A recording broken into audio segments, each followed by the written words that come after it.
This is the My Dark Path podcast.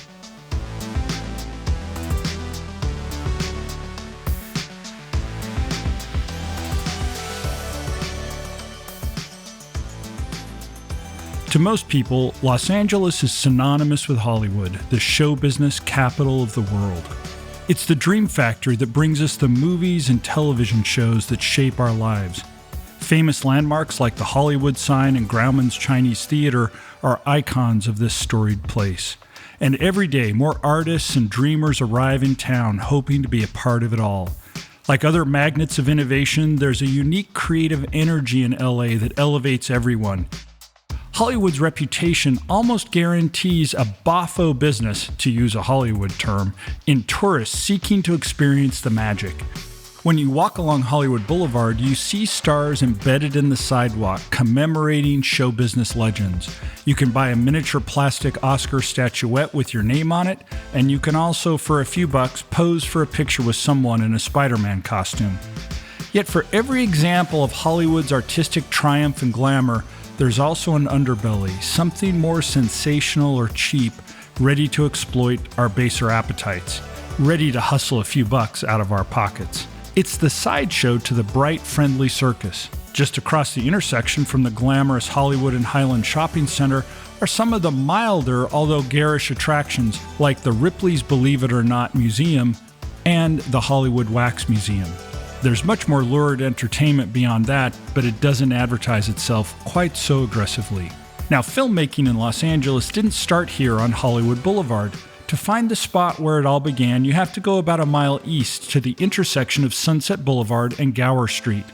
It was this exact location in October of 1911 that Nestor Studios opened its doors.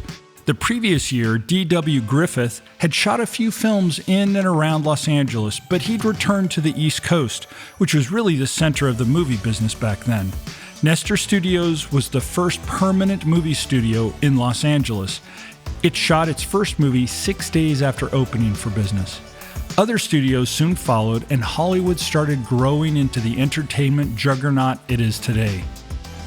Meanwhile, that very same month, October of 1911, over 1,500 miles away in the Osage Hills of Oklahoma, an outlaw named Elmer McCurdy died in a shootout. His story, in the strangest of ways, gives us a glimpse at that other side of Hollywood, the wilder and weirder version that lures us off the Boulevard of the Stars, the side that takes you down a dark path. Because, you see, when Elmer McCurdy got hit by that deputy's bullet, it was the end of his life, but it was the start of his very long career in show business.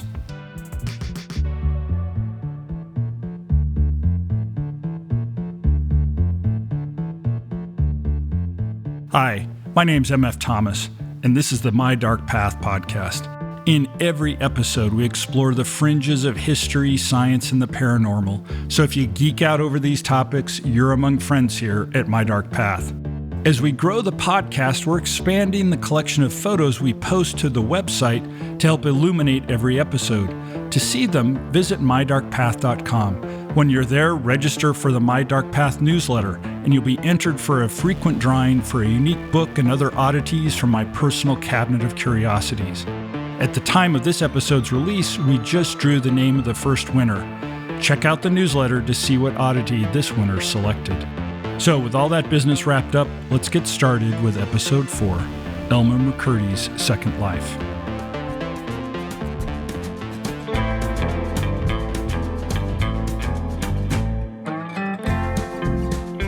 Part 1. A daring gang of outlaws slips aboard a train in broad daylight. A quick-thinking security man throws the key to the strongbox off the train before dying in a shootout with this gang of criminals. Without the key, they're forced to blast open the strongbox with gunpowder. The gang's leader viciously bludgeons the head of the train engineer before hurling his body from the train. Passengers are lined up to have their valuables taken. One, who tries to run away, is shot in the back. The gang of thieves find their waiting horses and escape into the woods. But as they're focused on the loot they've stolen, a posse catches up to them and guns them all down, and justice prevails. Sounds exciting as a movie, doesn't it? Well, it was one of the most influential American films of all time. It's called The Great Train Robbery, made by Edwin S. Porter for the Edison Manufacturing Company in 1903. It runs only about 12 minutes long, but it's an epic when most films were just a minute or less. It's got action, stunts, comedy, gunfire, an explosion, and an infamous close-up where the leader of the robbers aims his gun directly at the camera and fires. This movie was made only 8 years after the first public exhibition of moving pictures by the Lumière brothers in France. Some of their audiences were sent into a panic just by the moving images of a train pulling into a station. It looked like the train was coming right for them. And now, just 8 years later, the movie screen was holding them at gunpoint. To make a Western in the early 1900s, you weren't just making a period piece. The Wild West was still a very real place, and stories of shootouts, robberies, and chases on horseback were contemporary crime thrillers, just like any true crime or police procedural TV show that we'd watch today. And audiences loved it. Once the movies started telling stories, Westerns immediately became one of the leading genres. The Western expansion, which is such an inseparable part of the story of America, happened at the same time that our culture embraced several important technologies and new popular trends. These all cemented the frontier as the home of American mythmaking. The year of 1860 saw the publication of the first American dime novels, cheaply produced, melodramatic tales that were made for the common citizen, someone who didn't have the luxury to burrow deeply into a dense volume of great literature, but wanted something fast and entertaining. They were the American version of England's Penny Dreadfuls. The very first dime novel was a Western, and the flood of Western books that followed ignited the public's imaginations with stories of gunfighters and gamblers, of saloon brawls and bare-fisted lawmen. In addition, by the end of the Civil War, the Union Army had laid over 15,000 miles worth of telegraph wire around the country, giving them a communication advantage the Confederacy just couldn't match. And after the war, it brought on a communication revolution. For the first time, a story happening out west could make its way back east faster than horseback. Now the news and legends about what was happening on our frontier served as an unending source of fascination and drama that people in the East could enjoy vicariously. And then the movies arrived and took all this myth-making, all this feverish interest in the West, and made it larger than life on screen. It's funny to think that The Great Train Robbery, that 12-minute thriller that audiences loved so much, wasn't actually made out west. It was mostly filmed in New Jersey. Filmmaking in America lived on the East Coast then because of Thomas Edison. He held several crucial patents on motion picture technology and exercised that power ferociously to protect his intellectual property. A filmmaker trying to work anywhere in the Northeast without his permission could find themselves visited with legal threats or even a bully mob to break up the production and seize their equipment. Plus, there was one other problem: the weather. Making a movie back then, you couldn't get started without adequate sunlight, and the winters in New York and New Jersey didn't provide much of that. It was a producer named David Horsley who had established a small studio making short comedy films based on the beloved newspaper comic strip Mutt and Jeff, who heard about D.W. Griffith visiting Los Angeles to shoot a few films. Horsley wasn't any kind of an artist. He was an entrepreneur who had sold bicycles and then run a pool hall, but he sensed an opportunity in this rapidly growing business. He decided to take a great gamble. He would open a full-time professional studio in a place no one had heard of, Hollywood. In 1911, Hollywood was, in a sense, the Wild West of Los Angeles. It was 10 miles west of the city proper, separated by barley fields and citrus groves. Only one road connected them, and if you didn't have a horse, a trip by streetcar could take over 2 hours. It sounds absurd to say now, but back then, land was cheap and plentiful, which allowed studios to build massive lots with production stages. And outside the stages, there were spectacular mountains and forests and beaches nearby to capture on film, and the sun was shining all year round. Hollywood had one additional advantage: a working telegraph wire. If Thomas Edison sent agents out to bust up a film shoot, an observer on the train platform in Los Angeles could spot them arriving and wire ahead to his comrades at the studio, giving them a head start to wrap up and hide. Sometimes they would flee all the way across the southern border into Mexico, where Edison's patents didn't apply and their expensive equipment couldn't be seized. Hollywood was, in a real sense, an outlaw operation, and David Horsley was the first outlaw in town. When he opened Nestor Studios, the number one job he gave to his team was to shoot a Western picture every week. To this day, the land across the street at Sunset and Gower is known as Gower Gulch. Every day, real cowboys or just people who owned cowboy clothes would gather there hoping to be grabbed as extras, stunt people, or maybe even the next big Western star. Today, Gower Gulch has a drugstore, a noodle shop, and a Starbucks, where maybe an aspiring screenwriter is writing his or her own Western saga. Elmer McCurdy never made it to Hollywood when he was alive. You see, at the same time that David Horsley was making a new movie every week, replete with gunfights and train robberies, Elmer McCurdy was robbing trains for real.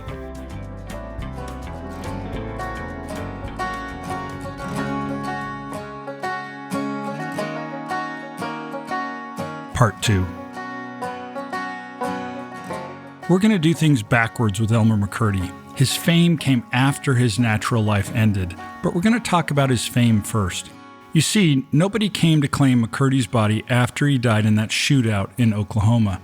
The local undertaker in Pashika, Oklahoma, was a man named Joseph L. Johnson, and he refused to release the body until someone paid him for his work.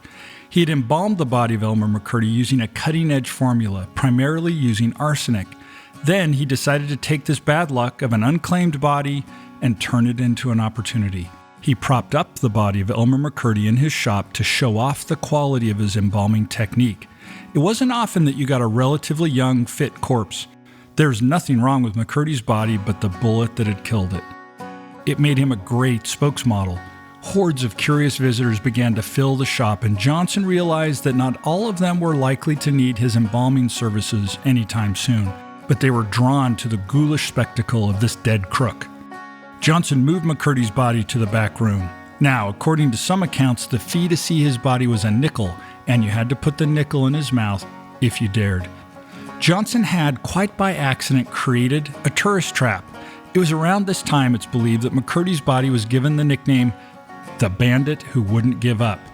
Now, the thing about a good name is this: people start to make up their own story about how it came to be. It provides an aura of mystery. You can picture it as the title of one of those Western dime novels, The Bandit Who Wouldn't Give Up.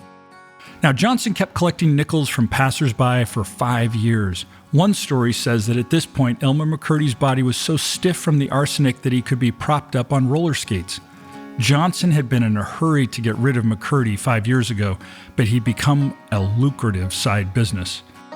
Finally, though, he turned over possession of the body, believing that the chance had finally come to lay him to rest. Now, there are different versions of what happened next, but McCurdy's body didn't get buried like Johnson believed he would. He wound up in the possession of James Patterson, the owner of a traveling carnival. In some versions of the story, old members of McCurdy's gang claimed the body and then resold it. In another version, Patterson himself came to the Johnson funeral home, claiming to be Elmer's long-lost brother. Whatever swindle he worked out, James Patterson shipped Elmer McCurdy's body to Arkansas City, Kansas to become an exhibit in the Great Patterson Carnival Show. They even gave McCurdy's nickname a little added flourish. He went from the bandit who wouldn't give up to the outlaw who would never be captured alive. Carnivals were a booming form of entertainment across America at this time, and had been so since the midway at Chicago's World Fair of 1893. There were dozens of carnivals crisscrossing the country all year round, and every one of them was competing for sensational, strange, and macabre attractions. And as the Patterson scheme proved, they were willing to play dirty. The Pattersons featured the outlaw who would never be captured alive for 6 years. Then, while we don't know the details, it seems like they fell on hard times because they used the body of Elmer McCurdy as collateral for a $500 loan, which they never paid back. Now, An ex-police officer named Louis Sonny had a dead body he needed to make some money off of. This wasn't new territory for Sonny, though. He'd been charting his own path through the exploitation economy for years. After he'd left the police force, he happened to stumble across a fugitive bank robber named Roy Gardner. He captured Gardner, collected a handsome reward, and then used that reward to produce a silent film about his own heroism. The movie was called, naturally, I Captured Roy Gardner. Perhaps these days he would have produced a true crime podcast. Sonny seemed to have had a knack for self-promotion and for leveraging his audience's hunger for lurid tales about outlaws. By the time he took possession of Elmer McCurdy's body, he had a whole traveling exhibit called the Museum of Crime.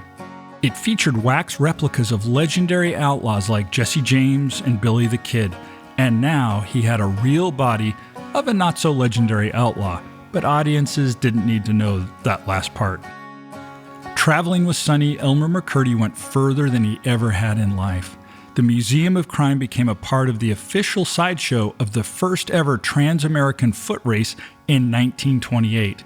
Joggers started out in Los Angeles on March 4th, 1928, and ran over 3,400 miles in 84 days, ending at Madison Square Garden in New York City. Out of the 199 runners who started, only 55 finished. The newspapers called it the Bunyan Derby, and every step of the way they were accompanied by the outlaw who would never be captured alive. With audiences now clamoring for him everywhere, it's no surprise that Hollywood would soon discover Elmer McCurdy.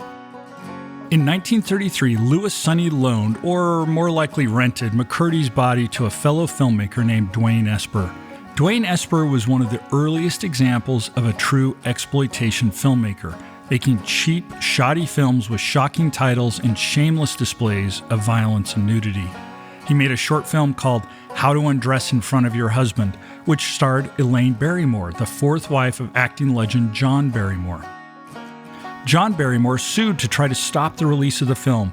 He failed and then divorced Elaine. Dwayne Esper carried on undaunted, and a movie he made called Sex Maniac is described by many as the worst motion picture ever made. Esper had a very specific idea in mind for the body of Elmer McCurdy. The corpse was nearly mummified by this point, shrunken and shriveled from the embalming chemicals and years on display in the open air. Dwayne Esper's latest film was called Narcotic, complete with the exclamation point, and he pitched it to audiences as a shocking expose of the dangers of drug addiction. As the main character, a respectable doctor gets addicted to opium and spirals down into the world of bordellos, cheap hustles, and carnival snake oil. Elmer McCurdy's body in a coffin was propped up in the lobby of a Los Angeles movie theater where Dwayne Esper would tell shocked moviegoers that this withered, horrifying cadaver with its paper-thin skin belonged to a drug addict who'd been shot while robbing a pharmacy. People were appalled, people were horrified, but people bought tickets. In addition to his role pitching the movie Narcotic, McCurdy even appeared as a prop on screen in one or more low-budget horror films. Now, record-keeping in this world is shoddy to say the least, so we only have one confirmed, a 1967 film called She-Freak. Yes, I said 1967. Over 50 years after his death, Elmer McCurdy's body was still in circulation. After the death of Louis Sonny, his corpse passed to his son, Dan Sonny. Dan Sonny stayed in the family business most of his life, making cheap, nudity-laden comedy films with titles like A Virgin in Hollywood and Knockers Up.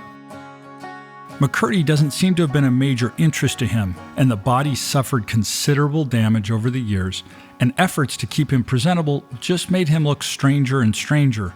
Once, when he was on display in a sideshow near Mount Rushmore, a strong wind even blew off some of his fingers. In 1966, Dan Sonny finally sold the body to one of Hollywood's most colorful characters of the 60s, an entrepreneur who called himself Spoonie Singh. His full name was Sapuran Singh Sunder, and he came from a small farming village in India. But in Hollywood, where you can be anything you can imagine, Spoonie saw how much tourists loved the star symbols embedded in Hollywood and the handprints on the concrete outside the Chinese theater. He came up with an idea to let tourists get even closer to the stars they adored. He bought an empty brassiere factory on Hollywood Boulevard and turned it into the Hollywood Wax Museum, the same one I mentioned in the introduction that you can still visit today. It's just a few steps from the theater where they hold the annual Academy Awards. While real stars may be in Hollywood just one night of the year, their wax doppelgangers are always in season. Spoonie Singh had an idea to show off McCurdy's body, either in the Wax Museum or in some future attraction. There's information to suggest that Elmer did go on display briefly, but that Spoonie decided that the corpse just looked too strange to be on display at this point. Parts of his ears were gone, his toes were lost now too, so he sold it to Ed Lurch, one of the owners of the Pike, an amusement park south of Hollywood in Long Beach. As far as we can tell, Ed Lurch genuinely did not know that he was purchasing an actual dead body. He put a fresh coat of paint on Elmer McCurdy and put him on display in the midway. Later, he draped a noose around McCurdy's neck and hung it inside the park's haunted house attraction, which was called Laugh in the Dark. For years, tourists looking for a little scare were seeing an actual corpse and never knew it. Elmer McCurdy had one final brush with show business. In 1976, a film crew from the TV series The $6 Million Man was preparing to shoot an episode at the Pike. As the production design team was preparing the haunted house as a set, one of the crew tried to move the strange-looking mannequin dangling from a gallows, and when he grabbed it, its arm ripped off, revealing a human bone inside. The forensic examination into the origin of this mannequin is one of the strangest in the history of the Los Angeles County's coroner's office. The jacket of the bullet that killed Elmer McCurdy was still embedded in his chest, which helped narrow down when he had died. They found vintage pennies stuffed down his throat, and even ticket stubs from the Pike, as well as Louis Sonny's old museum of crime. Dan Sonny was located and helped them confirm the identity of this bizarre, mutilated corpse. In 1977, a funeral procession was held in Guthrie, Oklahoma, and Elmer McCurdy's body was finally laid to rest in the Boot Hill section of the cemetery. This is an area reserved for the most notorious gunfighters. While unknown in life, and being the subject of decades worth of yarn spinning and Hollywood hucksterism, Elmer McCurdy had become a Western legend.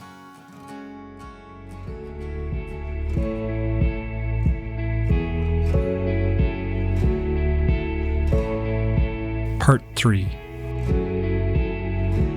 The interesting question is this: should we consider McCurdy a legend? Should he be buried in Boot Hill, or is this just another perpetuation of the escalating myths told about him since his death? When you read about McCurdy, you usually get some variation of this curious yet true tale I just told you, and most accounts quickly summarize and dismiss his life so that readers can get to this astonishing story about his remains.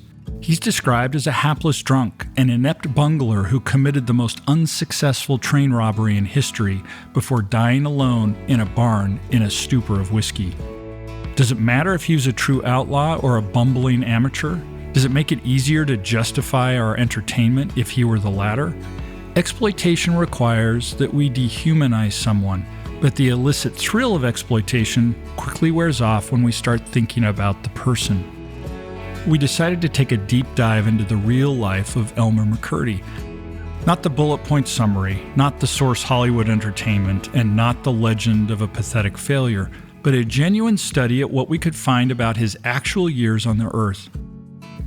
It's an opportunity to treat someone, now long dead, as we'd like to be treated a century from now, when we've passed on. Elmer was born in Washington, Maine in 1880. His mother was Sadie McCurdy, just 17 and unmarried at the time of his birth. Sadie's brother, George, and his wife Helen adopted Elmer to save Sadie the shame of having given birth as an unmarried mother. We don't know the true identity of Elmer's father, but later in life, Elmer sometimes used the alias Charles Smith, which was the name of a cousin of Sadie's, and one of the people suspected of possibly being the real father.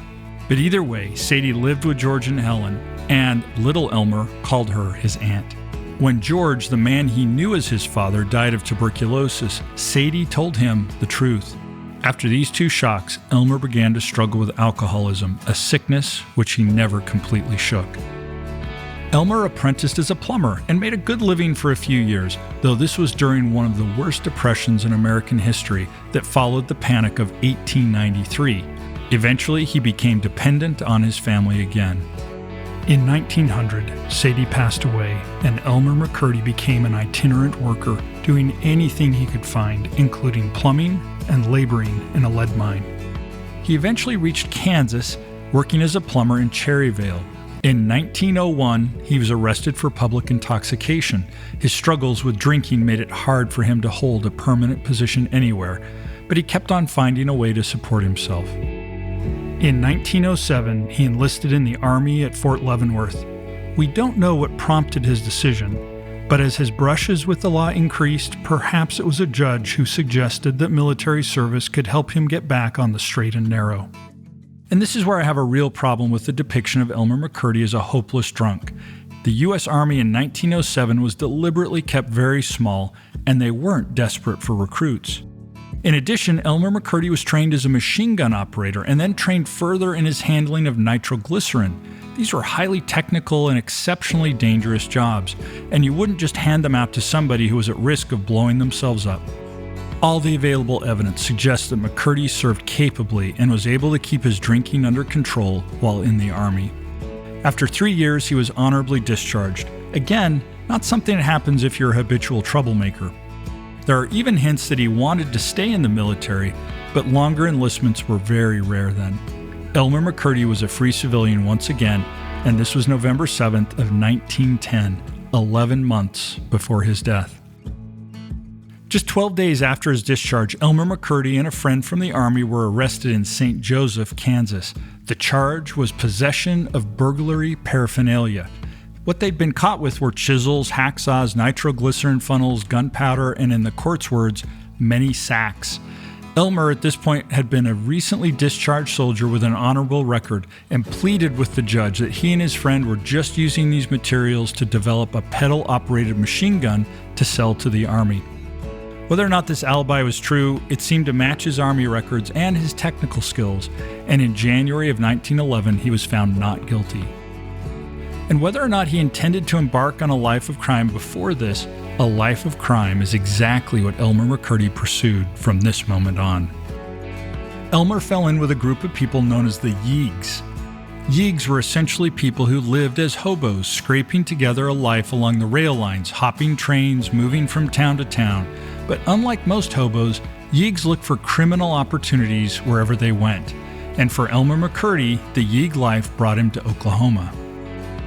Elmer had skills that had great potential among the Yeags, and his time in the Army meant that he could handle himself in dangerous situations. Although his career as a robber of banks and trains lasted only a few months and was cut fatally short, when you take a closer look, you can't dismiss him as a bungler. While we've all seen the episode from Breaking Bad, robbing a train is not an easy thing to do in reality. At this time, trains were always partly armored, patrolled by guards, and sometimes armed with light artillery or machine guns. Some trains had better equipment than the Army. Guards were trained to shoot on sight whenever possible, and if they were outnumbered, it was a common tactic to barricade themselves within the armored cars of the train and fight off the robbers from there. If the guards could hold off the bandits long enough, they would eventually receive reinforcements, usually in the form of heavily armored mounted security troops.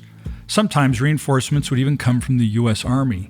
The bottom line is this, that even trying to rob a train at this time was far more likely to get you killed or thrown in jail or run off than to put any money into your pocket. And yet Elmer McCurdy did it, and not just once, but several times. The key ingredient to his burglaries was nitroglycerin. Elmer's gang could get into armored cars and then use it to blow off the doors of safes. And if he were as sloppy and as inept as his reputation, bringing something as incredibly unstable as nitroglycerin to a train robbery could have easily led him to killing himself or maiming others. While it seems to have given him a dangerous reputation, there are no records of anyone getting hurt from his nitro use, including himself. As you recall, he didn't lose his fingers until his corpse was on display near Mount Rushmore. Knowing the right amount of nitroglycerin to use is an extremely delicate science, and every robbery presented different challenges. In one instance, Elmer put together a crew that successfully stopped a train and made it to the safe that contained $4,000 in silver coins. Elmer blew the safe open with his nitroglycerin, but he used too much, which melted not just the safe, but the silver inside. They improvised, scraping silver off the walls of the safe, and made off with about $450. While that's over $12,000 in today's money, obviously that's not what they were hoping for, but it was far from a total bust. And there's actually a smart reason why Elmer may have centered his criminal career around Oklahoma. He was in a part of the country where the Katy trains, K-A-T-Y, passed through. Any trains that traveled along the Missouri-Kansas-Texas Railroad were officially designated as MKT trains, but Katy was the name that stuck. Katy trains were high risk and high reward. They were known for carrying gold and other valuable metals and for having wealthy passengers aboard. So Elmer McCurdy knew enough to put his business where the opportunity was. To strike a Katy train far from any major city meant fewer reinforcements to worry about. And it was a Katy train passing near Okessa, Oklahoma, that he robbed on his final enterprise in life on October 4th, 1911. This wasn't a spur-of-the-moment heist. Elmer had been planning it for weeks. He'd received what he considered to be trustworthy intelligence, that this train would be carrying more than even the usual haul for a Katy train. He had heard it was carrying a sum of over $400,000, which was alleged to be a payout from the U.S. government to the Osage Nation of Native Americans. If Elmer and his partners had succeeded in grabbing loot like that, it would have stood as one of the biggest takes in the history of railroad heists. By the time he and his compatriots got on board the train and passed the guards, there was no $400,000. Maybe it had been offloaded already. Maybe the schedule for moving it had changed, which wasn't uncommon. And maybe it had never been there at all. It wouldn't have been the first time that the United States government broke its word to Native Americans. Some versions of the story claim that foolish old Elmer McCurdy had chased the wrong train, but the record seems to show that he'd simply chased a story that turned out to be untrue. A rumor, a legend, a siren song of riches. McCurdy's gang discovered the train was mostly carrying mail. Their total take from the robbery was $46 in cash, an automatic revolver, 2 large jugs of whiskey, and the train conductor's gold watch. The gang dispersed, hoping that the long arm of the law would tire out and look for easier prey. McCurdy took refuge in a barn near Bartlesville, Oklahoma, which belonged to an old friend. He'd brought the stolen whiskey with him and drank until he blacked out. What he didn't know was that a $2,000 bounty had been placed on his head, and the police bloodhounds had found his trail. According to most accounts, when local sheriffs entered the barn, he staggered to his feet but didn't get a shot off. The so-called bandit who wouldn't give up never even got the opportunity to give up, as one shot to his chest ended his life.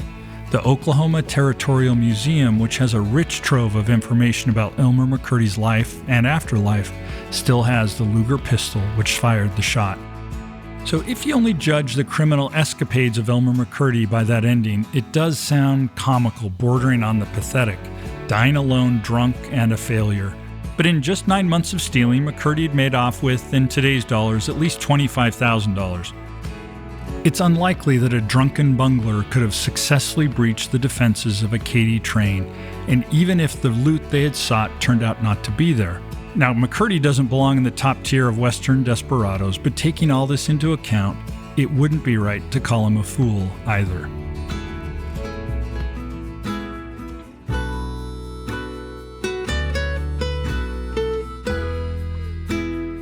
Part 4. In the classic Western film, The Man Who Shot Liberty Valance, a newspaper reporter says, quote, "This is the West, sir. When a legend becomes fact, print the legend." Hollywood is a business that endures because it gives the audience what it wants. And if that audience wants sensational thrills, perfect heroes in white hats, and lethal justice for people who stray from the law, that's the version of the story that Hollywood knows how to tell. It's hard to tell the truth of a real life in just a couple of hours. At least, it's hard to make it entertaining. So it's ironic to me that Elmer McCurdy became a train robber 8 years after the movie The Great Train Robbery. The Old West was already fading, even as the legends about it were getting ever more spectacular. The population of the Western territories were growing, and along with it, all the modern infrastructure of civilization. After decades of brutally driving out the Native American tribes, the railroad barons had seen their own monopolies broken, and most of the rogue Confederate soldiers who'd spread terror over the West had been captured or were dead. Modern policing was replacing the mythical frontier sheriff, if he'd ever been real at all. Automobiles were appearing on the roads next to horses, and it could be fairly said that Elmer McCurdy was as close to John Dillinger as he was to Jesse James. But once you hear that he'd robbed trains, it's hard to picture him in anything but a cowboy hat.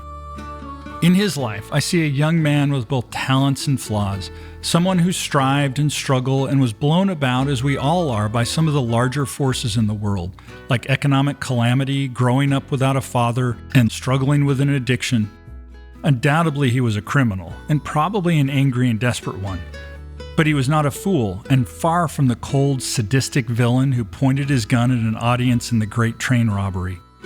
The life of the real Elmer McCurdy holds complexities that aren't necessarily fun to hear about when it's time for a good Western yarn. From the first time his dead body was embalmed and propped up in the undertaker's shop, it was treated as a symbol rather than as a person, a trigger for a collective act of storytelling and of myth-making that grew with the imagination of a long line of hucksters and entertainers who knew what their audiences wanted most. The story was worth a lot of money to a lot of people, and it must be said gave a little thrill of entertainment to countless audiences. None of them ever knew the real Elmer McCurdy in the way we've tried to get to know him in this episode. But even if they'd been willing to come with us on this dark path in order to find the facts, I think they would have printed the legend. That was the number one priority from the very first day of business at Nestor Studios across the street from Gower Gulch, where the dream factory of Hollywood was born just 20 days after the death of Elmer McCurdy, the future Hollywood celebrity.